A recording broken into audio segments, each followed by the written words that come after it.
एक उम्मीद सुनहरे ख्वाबों की जो आपने देख रखे हैं अपने बच्चों के लिए, सुनहरे कल की सूरत में। उस सुनहरे कल के लिए हम संवारते हैं आपके बच्चों का मुस्तकबिल। यूनिक ग्रुप ऑफ इंस्टीट्यूशन गुज़िश्ता 33 वर्षों से दिखा रहा है रास्तों को मंजिल, उम्मीद को रोशनी, इल्म से अमल की रवायत, बच्चों के रोशन मुस्तकबिल का जामिन।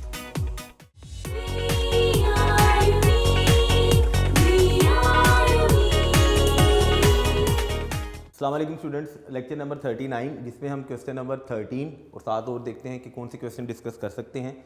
हम टोटल इंटरनल रिफ्लेक्शन की एप्लीकेशन कर रहे थे। हमने अपने प्रीवियस लेक्चर के अंदर टोटली रिफ्लेक्टिंग प्रिज्म के अंदर उसकी एप्लीकेशन देखी। अब क्वेश्चन नंबर 13 जो है हमारा वो है right a note on optical fibre. Simple सा, यानी राइट अ नोट ऑन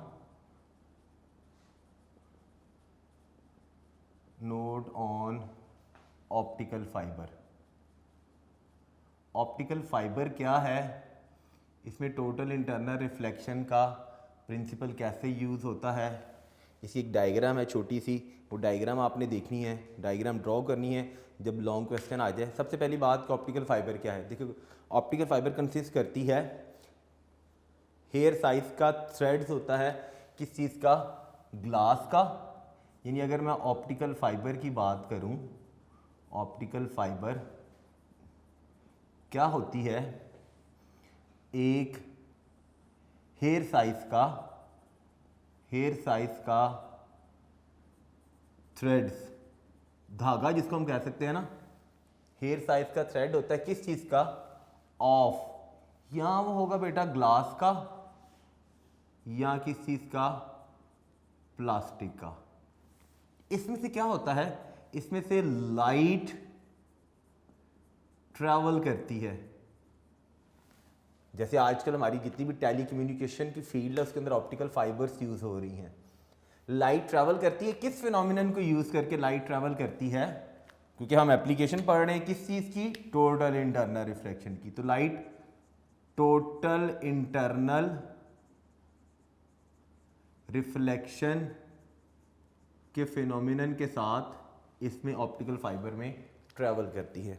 इस ऑप्टिकल फाइबर के पार्ट्स, या हम कह लें कि उसकी जो कंस्ट्रक्शन है वो क्या है, दो पार्ट्स होते हैं बेटा इसके। एक कहलाता है कोर, एक पार्ट कहलाता है कोर और दूसरा पार्ट कहलाता है क्लेडिंग का। दोनों ही कोर और क्लेडिंग दोनों में डिफरेंस क्या होता है। पहली तो बात है, ये इनर पार्ट होता है किस चीज़ का, ऑप्टिकल फाइबर का, और इस इनर पार्ट के अंदर क्या होता है, वो इनर पार्ट जो किस चीज़ के लिए यूज़ होता है, जो लाइट जिसमें से ट्रैवल करती है। इन अदर वर्ड्स हम ये कह सकते हैं कि इनर पार्ट ऐसा जो कैरी करता है किस चीज़ को, लाइट को। ये क्या है, जिसका इनर पार्ट अंदर वाला, अभी डायग्राम में हम देखते हैं, ठीक है, जो क्या करता है, दैट कैरीज लाइट।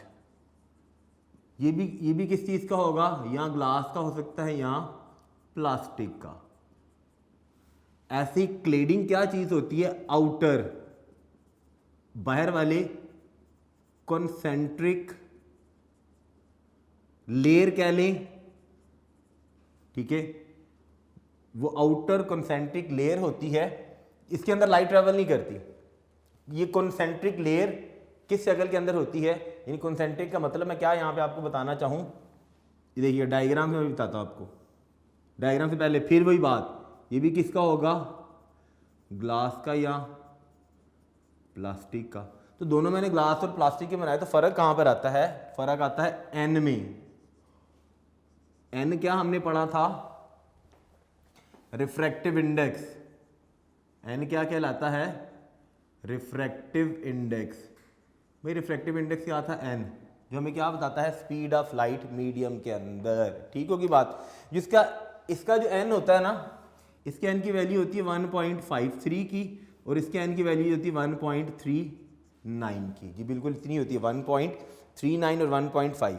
अगर 1.39 है तो ये रिलेटिवली हाई रिफ्रैक्टिव इंडेक्स होता है और इसका लो रिफ्रैक्टिव इंडेक्स होता है। क्लियर होगी यहाँ तक बात, कोर और क्लेडिंग।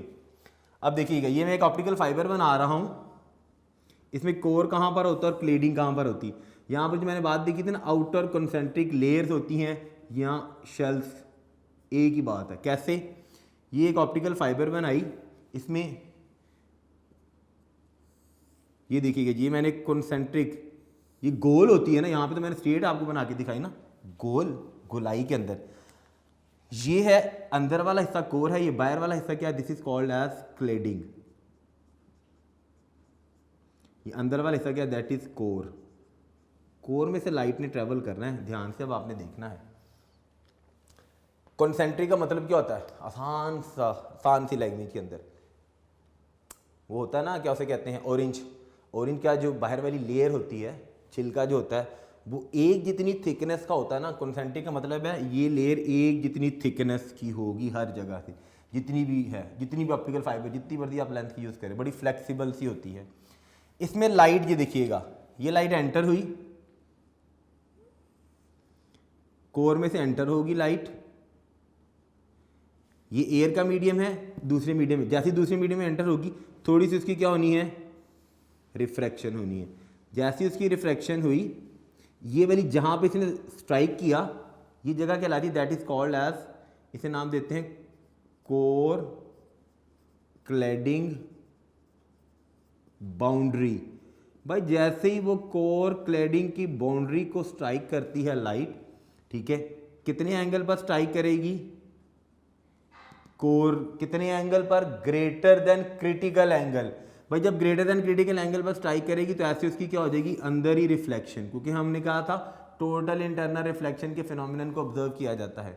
ये अंदर रिफ्लेक्शन हुई, ऐसे ही फिर दोबारा से अंदर कितने एंगल पर स्ट्राइक करेगी, ग्रेटर देन क्रिटिकल एंगल, फिर दोबारा से उसकी रिफ्लेक्शन होगी ऐसे दूसरी सरफेस से, यानी दूसरे एंड से, जिससे एंड से भी उसने आना है, दूसरे एंड से उसने बाहर आ जाना है with a little loss of intensity. यानी लाइट एंटर होती है कहाँ से, कोर से एंटर होती है, स्ट्राइक करती है कोर क्लेडिंग सरफेस बाउंड्री को, ठीक है, किस एंगल पर स्ट्राइक कर रही है कोर क्लेडिंग बाउंड्री को, एंगल ऑफ इंसिडेंस आई, जिसमें ग्रेटर देन होगा किसके साथ, क्रिटिकल एंगल से। जब भी ग्रेटर देन क्रिटिकल एंगल होगा, हमने पढ़ा था उसके अंदर क्या हो जाती है, टोटल इंटरनल रिफ्लेक्शन, यानी लाइट टोटल इंटरनल रिफ्लेक्शन के फिनोमिनन को ऑब्जर्व करके बहुत सारा लॉन्गर डिस्टेंस यानी ट्रैवल करती है many kilometre with a small loss of intensity. यानी यहाँ से सिर्फ बाहर आई ना, इसकी थोड़ी सी intensity, small loss of intensity, थोड़ी सी इंटेंसिटी क्या हो जाती है, लॉस हो जाती है।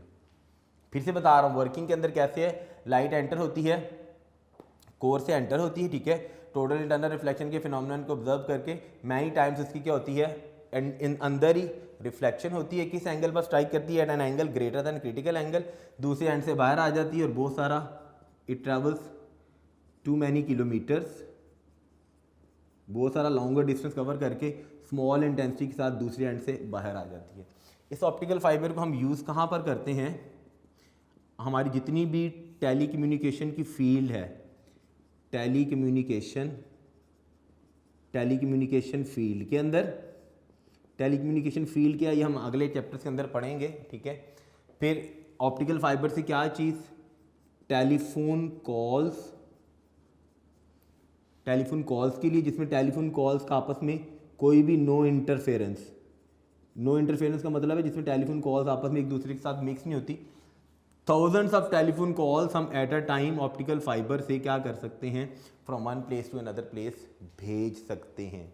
ये था जी बेटा question number 13, write a note on optical fibre, उसके पार्ट से क्लेडिंग से उसकी वर्किंग थी, यूज़ कहाँ पर कर रहे हैं हम ऑप्टिकल फाइबर को, टेली कम्युनिकेशन के अंदर हम यूज़ करते हैं। हमारा जितना भी मॉडर्न कम्युनिकेशन सिस्टम है, प्लस जितना भी हमारा कम्युनिकेशन का सिस्टम है ना, कम्युनिकेशन का मतलब है from one place to another place information को ट्रैवल करना, तो जितना भी कम्युनिकेशन सिस्टम है उसमें क्या चीज़ यूज़ हो रही है, ये ऑप्टिकल फाइबर यूज़ हो रही है।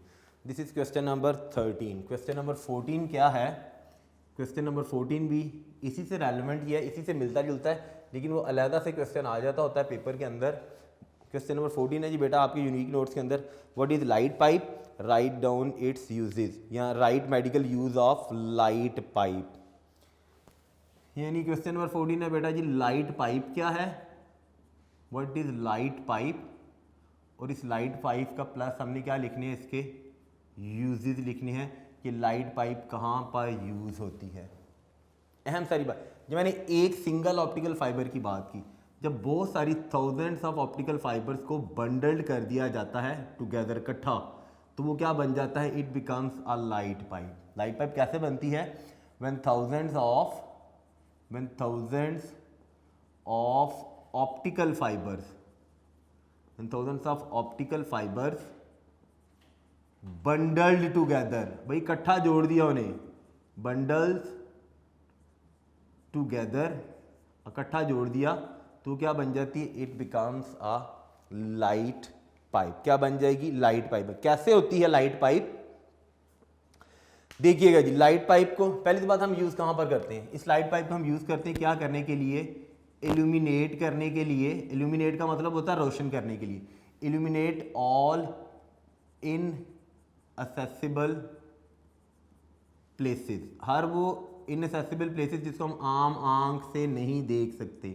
कौन यूज करता है इनको, डॉक्टर्स यूज करते हैं इंटरनल बॉडी ऑर्गन्स को व्यू करने के लिए, या इंजीनियर्स यूज करते हैं डिफरेंट मशीनरीज का इमेज, अंदर से इमेज देखने के लिए, जो उन्हें आम नेकेड आई से नजर नहीं आ रहा होता।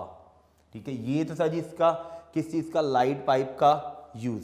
फिर लाइट पाइप से और क्या चीज, ये किस चीज के लिए यूज होती है, ट्रांसमिटेड क्या करने के लिए, इमेजेस को, कहां से, फ्रॉम वन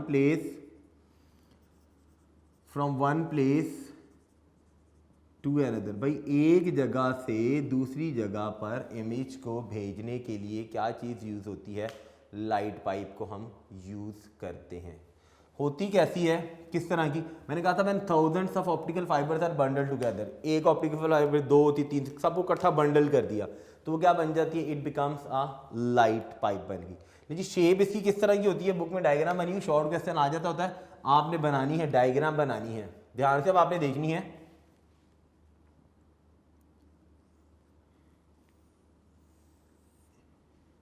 ये मैंने ऐसे, और ये बड़ी फ्लेक्सिबल होती है,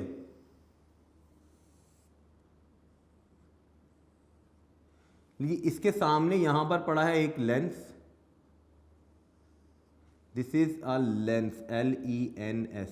लेंस क्या चीज होती है वो हम अगले टॉपिक से अंदर, अगले लेक्चर्स के अंदर पढ़ेंगे। लेंस फिल वक्त आपने, लेंस के सामने है कोई भी ये इमेज, जी कोई भी ऑब्जेक्ट है जिसका इमेज मैंने ना ट्रांसमिट करना है, ये मेरे पास ए वर्ड लिखा हुआ है, इस ए वर्ड का इमेज लेंस में से जाके इस, दिस इज, ये क्या है, this is a light pipe, ले जी ये इमेज लेंस में गया, ऐसी ए लेंस में जाएगा ना, तो लेंस के दूसरे एंड से निकल के जब इसके अंदर एंटर होगा ना, इस ऑप्टिकल फाइबर के अंदर,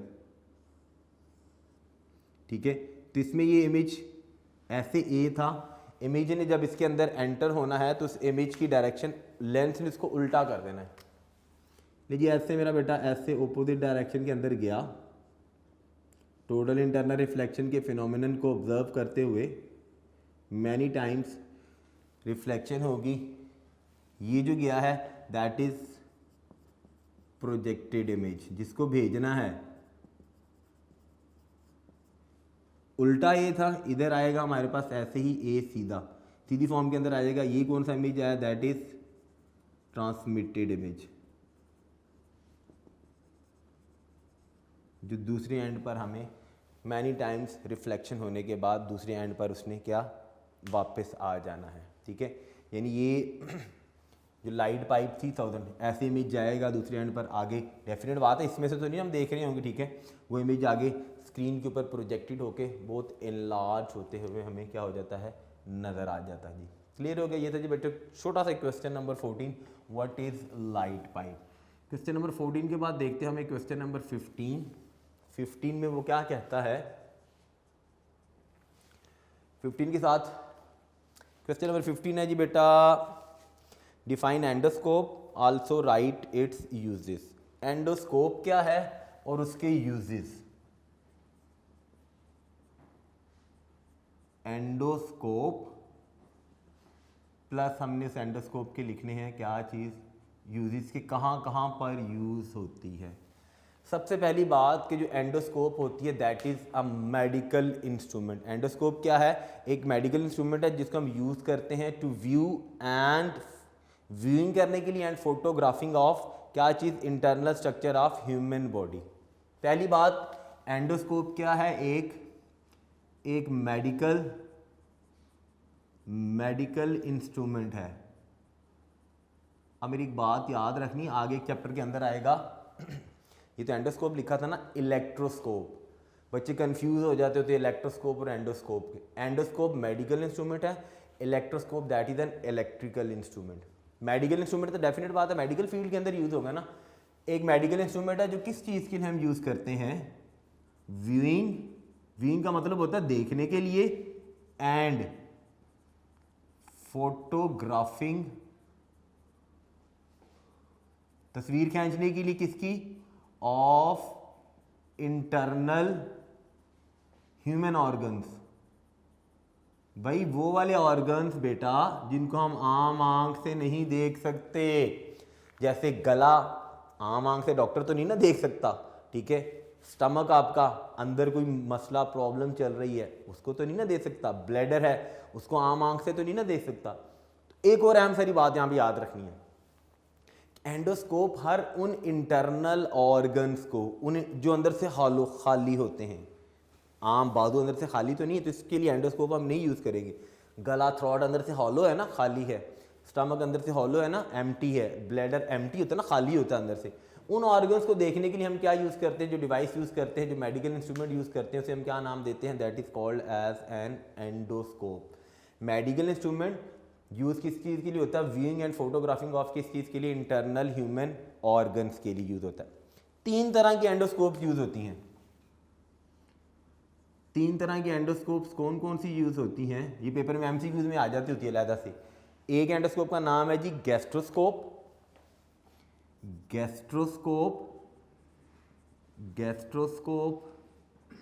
एक कहलाती है जी ब्रोंकोस्कोप, और एक कहलाती है जी बेटा that is called as cystoscope.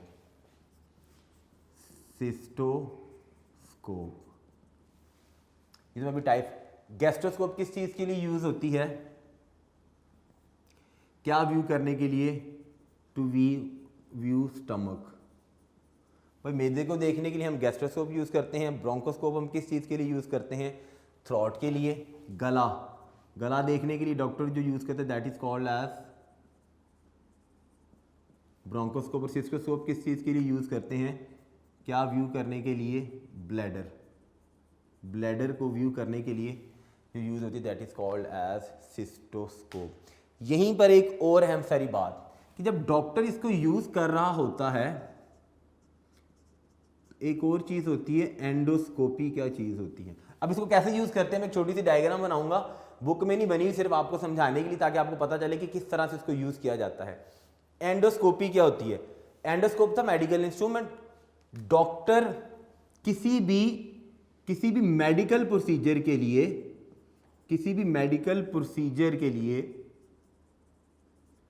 कोई भी जो भी एनी टाइप ऑफ वो जो एंडोस्कोप यूज करते हैं उस मेडिकल प्रोसीजर को क्या नाम दिया जाता है? That is called as endoscopy. यानी a medical procedure using any type of endoscope. कोई भी मेडिकल प्रोसीजर था जिसमें किसी भी तरह की एंडोस्कोप को जो हम यूज़ कर रहे थे उसे हम क्या नाम देते हैं? That is called as endoscopy. वो क्या कहलाती है बेटा? एंडोस्कोपी। अब हम इसको यूज़ कैसे करते हैं? एंडोस्कोप को कैसे बॉडी के अंदर यूज़ कैसे होती है, अब आपने ध्यान से देखना है। ये मैंने ना हम बना लेते हैं जी, हम स्टमक को व्यू करने के लिए फॉर एग्जांपल ये हमारा स्टमक था, ठीक है। हमने स्टमक को व्यू करने के लिए एंडोस्कोप को कैसे यूज़ करना है जी, ठीक है। स्टमक अंदर से खाली होता है ना, देखिएगा क्या की जाती है। चूंकि ये एंडोस्कोप बड़ी क्या होती है? फ्लेक्सिबल होती है। तो फ्लेक्सिबल होने की बेस पर हम इसको कहाँ से एंटर करते हैं? माउथ से एंटर की जाती है। ये सीधा डायरेक्ट माउथ से एंटर की जाएगी, स्टमक तक जाएगी। अब जब स्टमक तक जाएगी तो क्या होगा? ये एंडोस्कोप जा रही है, स्टमक तक गई, ठीक है, एक डबल जाती है, ये एक और मैंने बनाई, आपने समझ लिया, ये पाइप की फॉर्म के अंदर थी, दूसरी वाली भी। एक एंडोस्कोप से क्या चीज एंटर होनी है, लाइट, ठीक है, वो लाइट इस एंडोस्कोप से एंटर होगी, इधर जाके इसको क्या करेगी, एल्यूमिनेट करेगी। एल्यूमिनेट का मतलब है रोशन करेगी तो नजर आएगी ना। दूसरे वाले एंड से एक कैमरा अटैच होता है, टाइनी कैमरा, छोटा सा कैमरा होता है, फ्लेक्सिबल होती है, जो माउस से एंटर होती है, ठीक है, एक के जरिए जाती है, लाइट ट्रैवल करके जाती है, दूसरी से जो सेकंड वाली होती है उससे क्या होगा, उसके साथ एक छोटा सा टाइनी कैमरा अटैच होता है, ठीक है, वो टाइनी कैमरा उसकी पिक्चर लेता है, पिक्चर लेने के बाद वो दूसरी वाली पाइप से ट्रैवल होके इधर आएगी, इधर आने के बाद इसका इमेज कहाँ पर, इमेज जो होता है वो कहाँ पर बन रहा होगा, स्क्रीन पर प्रोजेक्टेड इमेज बनेगा, जो बहुत बड़ा सा बना रहा होगा इमेज। डॉक्टर इजीली व्यू कर लेते कि अंदर स्टमक के अंदर किस जगह पर कहीं पर कोई प्रॉब्लम एग्जिस्ट कर रहा था कि नहीं कर रहा था। क्लियर होगी बात जी। ये था जी define endoscope and also write its usages, छोटा सा शॉर्ट क्वेश्चन था।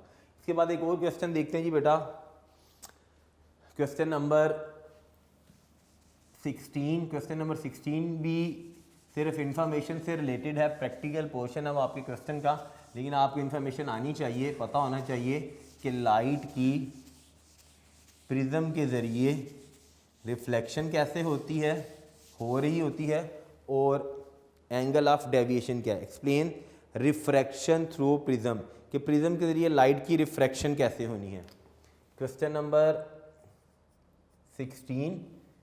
अगर टाइम हमारे पास हुआ और तो मैं आपको थोड़ी सी इन्फॉर्मेशन बताऊंगा। हमारा एक बुक के अंदर एक्सरसाइज का पहला वाला जो एमसीक्यूज है ना, उस एमसीक्यूज से रेलेवेंट 5 डिफरेंट डायग्राम्स हैं। हमने स्फेरिकल मिरर्स पढ़ा था, बुक में नहीं बनी हुई, लेकिन मैं आपको समझाऊंगा कि एक एमसीक्यूज को सॉल्व करने के लिए हम 5 डिफरेंट डायग्राम्स के साथ कैसे उस एक एमसीक्यूज को सॉल्व करेंगे। उससे रेलेवेंट कोई भी एमसीक्यूज पूछ सकता है, क्योंकि डायग्राम नहीं बनी हुई, दूसरे में एमसीक्यूज पूछा हुआ तो एग्जामिनर कोई भी एमसीक्यूज आपसे पूछ सकता है। पहले हम जरा क्वेश्चन नंबर 16 देख लेते हैं। क्वेश्चन नंबर 16 में है जी एक्सप्लेन रिफ्रैक्शन थ्रू प्रिज्म, कि प्रिज्म के जरिए रिफ्रैक्शन कैसे होनी है। एक्सप्लेन रिफ्रैक्शन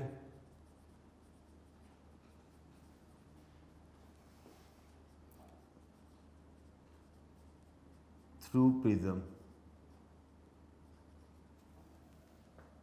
हमने अपने एक टॉपिक के अंदर पढ़ा था टोटली रिफ्लेक्टिंग प्रिज्म।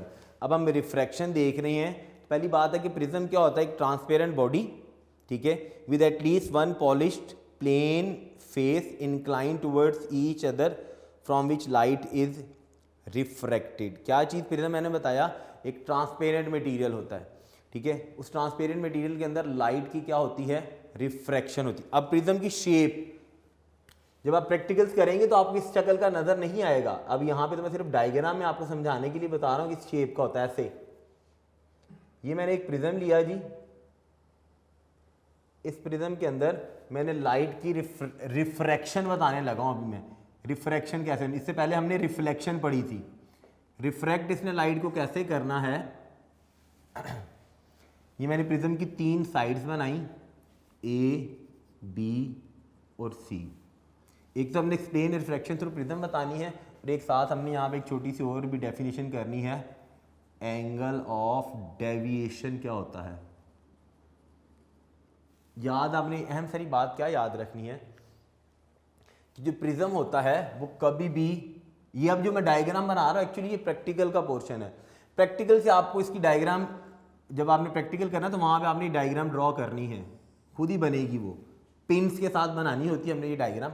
ये थी this is incident ray, this is incidence, ये इंसिडेंट क्या है, ए की बात होती है। याद रखिएगा प्रिज्म नेवर इंसिडेंस रे, जब प्रिज्म के अंदर एंटर होती है तो उस इंसिडेंस रे को हमेशा क्या कर देता है, रिफ्रैक्ट कर देता है। यानी रिफ्रैक्टेड रे जो होती है दैट इज नेवर, वो कभी भी क्या चीज़ पैरेलल नहीं होती किस चीज़ के साथ, इंसिडेंट रे के साथ, बल्कि प्रिज्म क्या कर देता है, प्रिज्म उसको डेविएट कर देता है फ्रॉम इट्स ओरिजिनल पाथ। ये इंसिडेंट रे थी, ये जब प्रिज्म के अंदर एंटर हुई, भाई ये पॉइंट है ना जहाँ से एंटर हुई, जब एंटर होगी, अगर मैं यहाँ पे अब देखिएगा एक मैं नॉर्मल ड्रॉ कर रहा हूँ, ध्यान से आपने देखना, नॉर्मल का मतलब ये सरफेस के साथ 90 डिग्री का एंगल, ये मैंने नॉर्मल बनाया जी। अभी हमने पढ़ा था एयर का मीडियम, ग्लास का medium, when light enter from air to glass, rare to denser, तो बेंड टूवर्ड्स द नॉर्मल। कितनी बेंड होती है ये नीचे वाला प्रिज्म का कहलाता है, that is called as base of prism. भाई बेस होता है, वो इस बेस की इतनी रिफ्रैक्ट होती है कि बेस के साथ ये पैरेलल हो जाती है। पैरेलल होगी ना, यहां पर बना एंगल ऑफ इंसिडेंस आई, यहां पर बना एंगल ऑफ रिफ्रैक्शन, रिफ्रैक्ट हुई है आर। ये क्या थी, ये रे क्या कहलाती है, दैट इज कॉल्ड एज, ये है रिफ्रैक्टेड रे, रिफ्रैक्ट हो गई भाई, this is called as refracted ray. ठीक है, अब जब ये प्रिज्म के साथ, अभी मैंने क्या स्टेटमेंट बताई थी कि रिफ्रैक्टेड रे is not parallel with incidence रे, इंसिडेंस रे, बल्कि प्रिज्म क्या कर देता है, उसको डेविएट कर देता है किसी सर्टेन एंगल पर। कितने एंगल पर करता है वो भी हम देखते हैं। यहां से जब यहां से इमर्जिंग रे ऐसे बाहर आएगी, this is called as emerging ray. ये डायग्राम ऐसे नहीं बन सकती, मैं फिर बता रहा हूं, आपकी बुक के अंदर से यहां पर ऐसे 2 डॉट्स लगाए हुए हैं, इन डॉट्स का मतलब है पिन्स के साथ हमने ये बनानी है, 2 पिन्स लगानी है। यहाँ पर उसने पिन का नाम रखा हुआ है PQ और वहाँ पर रखा हुआ है RS। यहाँ पर एक पिन P थी, यहाँ पर एक Q थी, यहाँ पर एक पिन R है, यहाँ पर एक पिन S है, यहाँ पर E पे पॉइंट पे एंटर हुई, F पॉइंट से बाहर निकल गई, ये थी इमर्जिंग रे। तो रिफ्रैक्टेड रे is not parallel with incidence रे, बल्कि उसको डेविएट, कितने एंगल पर डेविएट किया। अब उधर हम एंगल देख लेते हैं। ये देखिए कि इसको मैं अगर यहाँ पे बैक साइड वैसे प्रोड्यूस करूँ ना, सीधा इधर से इसको ऐसे फ्रंट पे सीधा ले जाऊं, यहाँ पर मिल रही है ना, ये एंगल बन रहा है। ध्यान से अब आपने देखना मैंने मार्कर को मूव कैसे कर रहा हूँ। मैंने कहा था ये रिफ्रैक्टेड है ना जो बाहर आई, ऐसे जा रही थी लेकिन ऐसे नहीं गई, उसने इस एंगल पर इसको ऐसे डेविएट कर दिया। फिर से देखिएगा, ये लाइट की रे ऐसे जानी चाहिए थी, उसने इसको बेंड करके इस एंगल पर ऐसे मोड़ दिया। यहाँ पर जिस एंगल पर मोड़ा ना, इसको नाम दिया जाता है किस चीज़ का, डी का। डी एंगल ही क्या कहलाता है, ये एंगल डी क्या कहलाता है, this is called as angle of deviation. क्या नाम दिया जाता है, this is called as angle of deviation. Angle of deviation क्या है, वो एंगल एट विच, जिस एंगल पर जो इंसिडेंस रे थी, इंसिडेंस रे इज आप कर लें इज डेविएटेड, जिस पर वो क्या हो गई है, मुड़ गई है, इतने एंगल पर वो मुड़ जाती है। इस तरह से क्या होती है, रिफ्रैक्शन थ्रू प्रिज्म। फिर बता रहा हूँ ये प्रैक्टिकल का पोर्शन, जब प्रैक्टिकल आएगा तो वहाँ पर आप इसको देखेंगे कि इसको हमने सॉल्व कैसे करना है। ठीक है जी, अब क्वेश्चन नंबर 16 हो गया बेटा। अब ना कुछ ना हम अपने हर, अब से बाद जितने भी हमारे टॉपिक्स चलेंगे उनके साथ ना हम एक ना छोटी सी डायग्राम देखेंगे। 5 डिफरेंट डायग्राम्स हैं, वो डायग्राम देखेंगे कि इंफॉर्मेशन क्या बताने लगा हूँ, इमेज फॉर्मेशन किसके साथ, थ्रू कौन सा वाला, कॉनकेव मिरर। भैया हम पहले कॉनकेव मिरर से इमेज फॉर्मेशन देख रहे हैं, फिर उसके बाद जब हमारी कॉनकेव मिरर की इमेज फॉर्मेशन ख़त्म हो जाएंगी फिर उसके बाद हम कन्वेक्स मिरर की देखेंगे। Image formation by concave mirror कैसे हैं, कितनी हैं, 5 हैं image formation by concave mirror. उन 5 में से एक उसने ना आपकी बुक के अंदर बेटा, ये आपके बुक के अंदर नहीं मिलेंगी इमेज फॉर्मेशन, इसलिए आपने ना इनको नोट कर लेना है साथ साथ।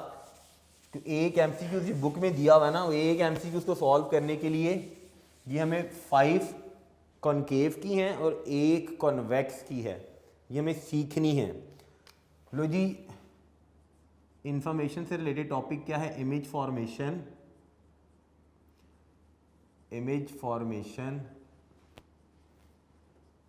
Bye concave mirror. हम कोशिश करेंगे कि रोज़ाना की कम से कम 2 डायग्राम सीखें। ठीक है जी, अब image formation by concave mirror, मैं सबसे पहले क्या बनाई, मैं एक लाइन ड्रॉ कर रहा हूँ। ठीक है, ये मैंने प्रिंसिपल एक्सिस बनाया। फिर अहम सारी बात कि आपने ये डायग्राम बनानी नहीं है, आपको सिर्फ इन्फॉर्मेशन पता होनी चाहिए। किसी जगह पर डायग्राम सिर्फ MCQs के लिए यूज़ होनी है। देखिए मैंने ये लाइन बनाई, ये लाइन को हम नाम देते हैं, जब मैं इसके ऊपर कॉनकेव मिरर बनाने लगा हूँ, जिसकी इनर कर्व सरफेस क्या थी, रिफ्लेक्टिंग थी। लीजिए यहाँ पे मैंने क्या बनाया, this is a concave mirror. हमने पढ़ा था कि कॉनकेव मिरर में अंदर वाली सरफेस रिफ्लेक्टिंग थी, बाहर वाली सरफेस क्या थी, रफ सरफेस थी। अब यहाँ पर एक अहम सारी बात, पहले तो हम इसको ना लेबलिंग कर लें। ये पॉइंट था मेरा बेटा, this is called as P, pole of mirror, ठीक है जी। यहाँ पर एक पॉइंट था सी, सेंटर ऑफ कर्वेचर। यानी ये मिरर आपको बनाने का आसान तरीका, आपने लाइन ड्रॉ करनी है, कंपास में पेंसिल लगानी है, कंपास किस जगह पर, किसी भी जगह पर रख के ऐसे एक आर्क लगाएंगे, आपका मिरर बन गया। जिस पॉइंट पर कंपास होगी that is called as C, centre of curvature. इसके दरमियान में एग्जैक्ट हमारे पास यहाँ पे एक पॉइंट था जिसे हम क्या नाम देते हैं, एफ का, प्रिंसिपल फोकस का। अब पहला केस क्या, केस नंबर 1, जब ऑब्जेक्ट प्लेस्ड है, व्हेन ऑब्जेक्ट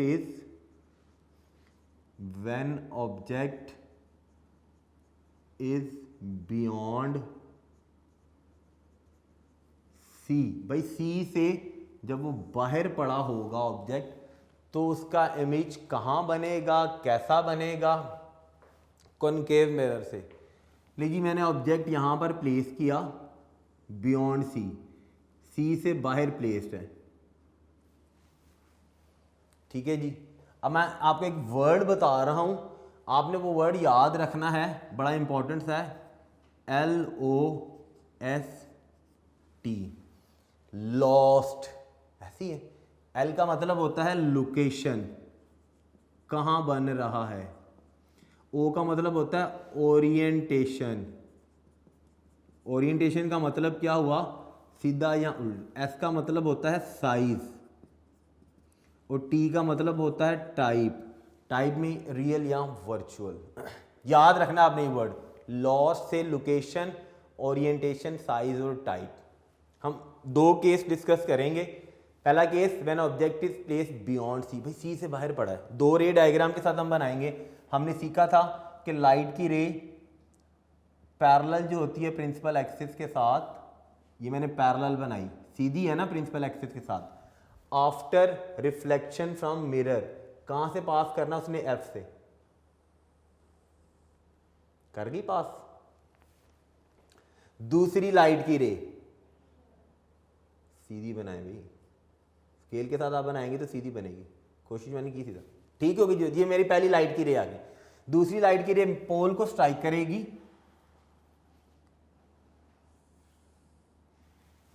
जिस एंगल पर पोल को स्ट्राइक करेगी उसी एंगल पर रिफ्लेक्ट हो जाएगी। वो याद करें, हमने एक टॉपिक पढ़ा था, रिफ्लेक्शन फ्रॉम स्फेरिकल मिरर। भाई इसी एंगल से इसने रिफ्लेक्ट होके चले जाना है। इसको मिल गई इस पॉइंट पर, तो जिस पॉइंट पर मिलेगी उस पॉइंट पर ये इमेज बनेगा। शाबाश, देखिए कि मैंने सीधा बनाया उल्टा बनाया। पहली बात, लोकेशन में इमेज कहां बनेगा, जब ये केस होगा। कहां बन रहा है, बिटवीन सी एंड एफ। कहां बना है, बिटवीन सी एंड एफ, सी और एफ के दरमियान में। दूसरी बात, ओरिएंटेशन में देखिएगा सीधा बना उल्टा बना है, उल्टा बना है ना, तो इमेज क्या बना है, उल्टे इमेज को हम क्या नाम देते हैं, इनवर्टेड, उल्टा इमेज बना। साइज में, साइज में अगर हम ध्यान से देखूं तो इसके साइज से छोटा बना है। क्या बना है, स्मॉलर इन साइज। मैं एक अहम सारी बात बताने लगा। मैंने एक दफ़ा बताया था, इमेजेस होते हैं रियल और इमेजेस होते हैं वर्चुअल। जितने भी रियल इमेजेस होते हैं ना, वो याद रखिएगा, रियल इमेजेस ऐसे पूरा बना होगा, हमेशा उल्टा होगा। जितने भी वर्चुअल इमेजेस होते हैं वो ऐसे होते हैं, डॉटेड होते हैं और हमेशा सीधे होते हैं, याद रखें। दूसरी बात, रियल इमेजेस को हमेशा स्क्रीन पर प्रोड्यूस किया जा सकता है, वर्चुअल फर्जी चीज़ वो क्या होती है, वो वर्चुअल होती है। मैं बच्चों को बड़ी आसान सी एक चीज़ बताता होता हूँ, वो ऐसा ना समझिएगा कि सर ने कोई ऐसी बात बता दी, मैं समझाने के लिए। रियल का मतलब होता है जिसकी हकीकत होती है, हकीकत, भाई जो हकीकत में है। और वर्चुअल का मतलब होता है जो फर्ज किया है, ठीक है। यानी अनदर वर्ड में, आसान से वर्ड में क्या चीज़, गैर हकीकी।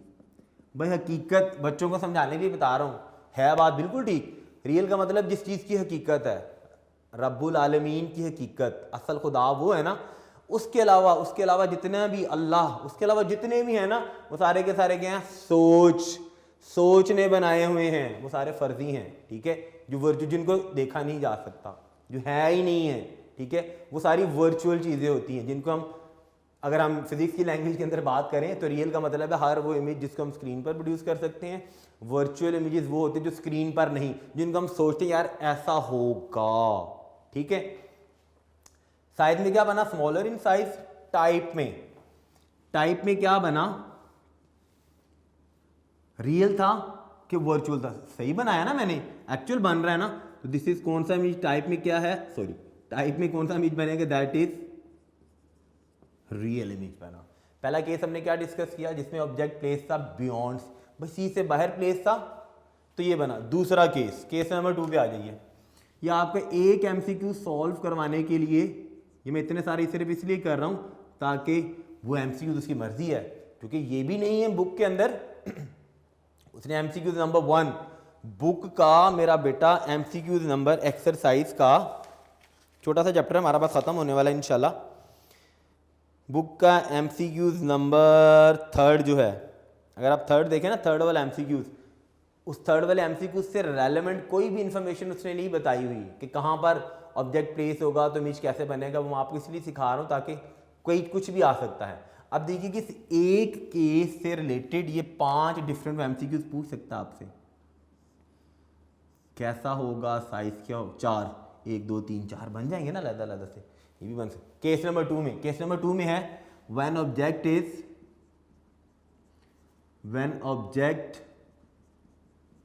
इज एट किस पर? सी पर। और भाई जब सी पर होगा, अब मेरी जरा बात ध्यान से सुनिएगा, अगर आप ध्यान से देखें मैं क्या कर रहा हूं, सी से बाहर था तो मैं मिरर की तरफ जा रहा हूं, जाते जाते रास्ते में एक मेरा स्टॉप क्या आया? सी आया ना, तो मैं अब सी पर ही ऑब्जेक्ट को प्लेस करने लगा हूं। ये मैंने बनाया जी प्रिंसिपल एक्सिस। इस प्रिंसिपल एक्सिस पर बेटा यहाँ पर मैंने बनाया ऐसे मिरर। कौन सा वाला मिरर बनाया है? Concave mirror. हम क्योंकि कॉनकेव की केस डिस्कस कर रहे हैं तो हमने कॉनकेव मिरर, ये आर्क बनानी है आपने। लेकिन इस कॉनकेव मिरर में फिर वही मैं लेबलिंग करने लगा हूँ, पी सी, दरमियान में था एफ, प्रिंसिपल फोकस, ठीक है जी। अब हमने वही चीज इसमें भी डिस्कस करनी है, लोकेशन के बाद क्या था? ओरिएंटेशन के बाद क्या था? साइज के बाद आखिरी वाला क्या था? टाइप। लॉस्ट का वर्ड याद रखना है, लॉस्ट, ठीक है जी। अब देखिएगा ऑब्जेक्ट कहां पर प्लेस है? एट सी। हम सी पर आ गए भाई, यहां पे मैंने ऑब्जेक्ट प्लेस किया सी पर। वही काम, लाइट की पैरेलल रे प्रिंसिपल एक्सिस के साथ, ये पैरेलल रे, ये है प्रिंसिपल एक्सिस, ठीक है जी। ये था principal axis, this is principal axis, ठीक है जी। मैंने क्या कहा था? जो पैरेलल होती है प्रिंसिपल एक्सिस के साथ, वो कहाँ से पास करेगी? एफ से पास करेगी। लेकिन इस रे को मैंने एफ से पास करवाया। आप स्केल के साथ बनाएंगे तो सीधा बनेगा, मैं कोशिश कर रहा हूँ कि सीधी सीधी लाइन बने, ठीक है जी।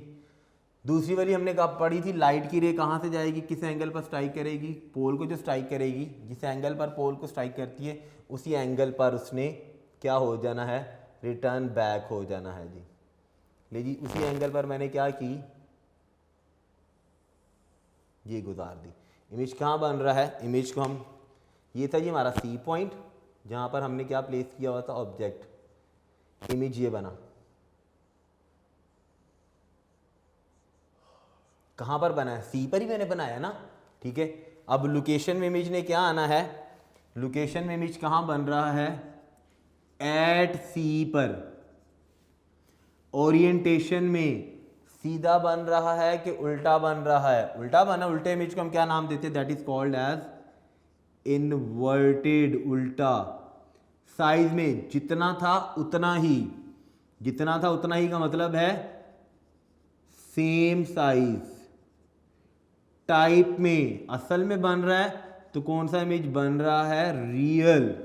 याद करें कॉनकेव मिरर के टॉपिक में मैंने पढ़ाया था कि छोटा भी बनता है, सेम का भी बनता है और लार्जर भी।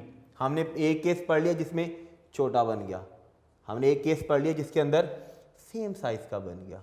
अब जरा आइएगा बुक की एक्सरसाइज का एमसीक्यूज नंबर, मेरा बेटा खोल लीजिए जरा एमसीक्यूज नंबर थर्ड एमसीक्यूज में उसने क्या बताया, स्टेटमेंट देखिएगा। मैं स्टेटमेंट पढ़ रहा हूं और फिर मैं बोर्ड से उसको ना एक्सप्लेन करके बता रहा हूं कि स्टेटमेंट के अंदर उसने क्या कहा था और क्या है। ले जी थर्ड वाले एमसीक्यूज में स्टेटमेंट में मेरा बेटा उसने लिखा हुआ है an object is placed at centre of curvature. ध्यान से समझिए, an object is placed at centre of curvature of concave mirror. ये था कॉनकेव मिरर, उस कॉनकेव मिरर के सेंटर ऑफ कर्वेचर पर। ले ये चीज क्या है, ये हमारा क्या था, this is object.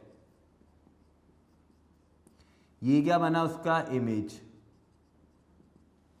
Ji question उसका है an object is placed at centre of curvature in front of concave mirror. ये कॉनकेव मिरर के सेंटर ऑफ कर्वेचर पर ऑब्जेक्ट प्लेस्ड है।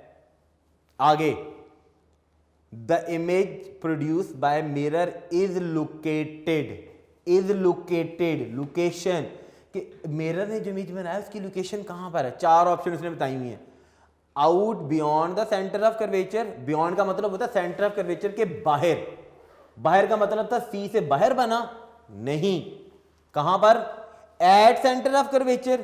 क्या सेंटर ऑफ कर्वेचर पर है, हाँ बिल्कुल। देखिएगा ना, हमने डायग्राम में देखा कि सेंटर ऑफ कर्वेचर पर ही बन रहा है, क्योंकि मैंने बताया कि लोकेशन में लोकेटेड कहां पर है, एट सी पर। आगे between centre of curvature and focal length, क्या सेंटर ऑफ कर्वेचर और इस फोकल पॉइंट के दरमियान में बन रहा है, जिसको हम प्रिंसिपल फोकल, नहीं। तीसरी है एट फोकल पॉइंट, क्या एफ पर बन रहा है, नहीं बन रहा ना। तो चारों ऑप्शंस में से सिर्फ राइट वाली ऑप्शन क्या है कि जब सेंटर ऑफ कर्वेचर पर होगा तो सेंटर ऑफ कर्वेचर पर ही लोकेटेड होगा, लोकेशन उसकी होगी। जब सेंटर ऑफ कर्वेचर से बाहर पड़ा है तो इन दोनों के दरमियान में बनेगा। अहम बात अब एक और बताता जाऊं। मेरा ऑब्जेक्ट था ये, मैं ये मार्कर देखिएगा, इस साइज का ऑब्जेक्ट था। जब मैं सी से बाहर पड़ा था तो बनने वाला इमेज मेरा ये छोटा बना, मैंने छोटा दिखाया अभी मार्कर आपको। जब मैं मिरर की तरफ जा रहा हूं, when I am moving towards mirror, देखिए मैं मिरर की तरफ गया, रास्ते में मेरा एक स्टॉप आया सी पे, मैं सी पे आया। जब मैं मिरर की तरफ जा रहा था मैं सी पर आया, मेरा बनने वाला इमेज ये मेरा ऑब्जेक्ट था, बनने वाला इमेज भी मेरा ये था। मैंने सेम साइज का दिखाया आपको मार्कर। मतलब क्या कहने का हुआ कि जब मैं मूव कर रहा हूं मिरर, जब मैं मिरर की तरफ ऑब्जेक्ट को लेके जा रहा हूं तो उसका इमेज का साइज बड़ा होता जाता है। सी से बाहर था तो छोटा बना, स्मॉलर। जा रहा हूं टुवर्ड्स मिरर की तरफ मूव करता जा रहा हूं, रास्ते में एक स्टॉप आया सी, जब मैं सी स्टॉप पर पहुंच गया तो मेरे इमेज का साइज छोटे से बड़ा होते हुए उतना ही हो गया जितना मेरा ऑब्जेक्ट था। क्लियर होगी बात, उतना ही हो गया जितना मेरा ऑब्जेक्ट था। क्लियर होगी बात। ये हो गए बेटा दो केसेस, नोट डाउन कर लेने हैं आपने, ध्यान से नोट डाउन करने हैं। इससे रेलेवेंट हमारा बुक का एमसीक्यूज नंबर 3 है। देख लीजिए, मैंने भी आपको दिखाया, कोई भी इंफॉर्मेशन आपको ऐसी बुक के अंदर नजर नहीं आनी इनसे रेलेवेंट। ठीक है जी, ये आपको समझाया, समझाने का सिर्फ पर्पज ये था ताकि आपको हर इंफॉर्मेशन पता होनी चाहिए रेलेवेंट रिलेटेड टू लाइट जो भी हम काम कर रहे हैं। तो जी बच्चों, यहाँ पर हमारा क्वेश्चन नंबर 13, 14, 15, 16 और ये हमारी image formation by concave mirror के अंदर हमने 2 केस डिस्कस किए हैं। केस नंबर 1 और दूसरा हमने किया है केस नंबर 2। 1 में क्या था, जब ऑब्जेक्ट प्लेस है बियॉन्ड, ये ऑब्जेक्ट की बात कर रहा हूँ, बियॉन्ड सी, और इसमें क्या है, जब ऑब्जेक्ट प्लेस था कहाँ पर, एट सी। नेक्स्ट लेक्चर के अंदर हम इंशाल्लाह डिस्कस करेंगे, जब हम सी से आगे मूव करेंगे तो हमारा एक और कौन सा स्टॉप आता है, फिर उसके बाद आगे जाएंगे और कौन सा आता है, करते कराते हम कहाँ तक मिरर के सामने जा सकते हैं। ऐसे ही घर में ना एक्सपेरिमेंट करके देखिएगा।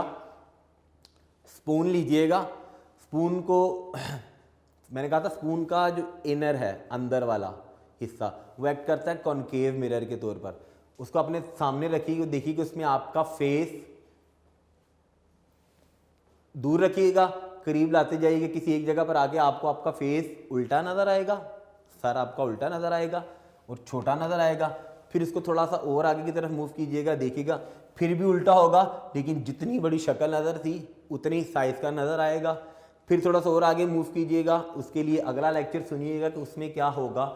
जब थोड़ा सा और मैं उसको अपने पास लेंगे तो फिर मेरे साथ क्या मेरी शक्ल ने किस तरीके से हो जाना है। लेकिन हर केस के अंदर आपकी जो चेहरा है वो उल्टा ही नज़र आएगा।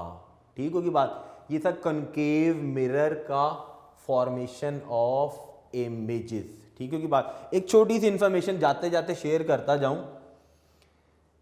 क्योंकि मुझे बड़ा शौक है मिरर से रिलेटेड बहुत सारी बातें बताने का बच्चों को। छोटी सी इन्फॉर्मेशन, गाड़ी चलाते हैं, अगर आप 18 ईयर से अबव हो जाएंगे चलाएंगे, अभी आपके पेरेंट्स चलाते हैं, गाड़ी में आपको 2 तरह के मिरर नज़र आ रहे होते हैं। ये कार है जी, ये समझिए हमारी कार ऐसी है जी। गाड़ी के अंदर एक मिरर होता है ऐसे, एक उसके साइडों पर भी मिरर होता है ऐसे, होते हैं ना दो। ये क्या कहलाते हैं, दीज आर कॉल्ड एज, ये साइड मिरर्स होते हैं। ठीक है जी। ये वाला कौन सा होता है, दिस इज कॉल्ड एज, जिसे हम क्या नाम देते हैं, that is called as back mirror. भाई पिछली चीज देखने के लिए ऐसे यूज करते हैं ना।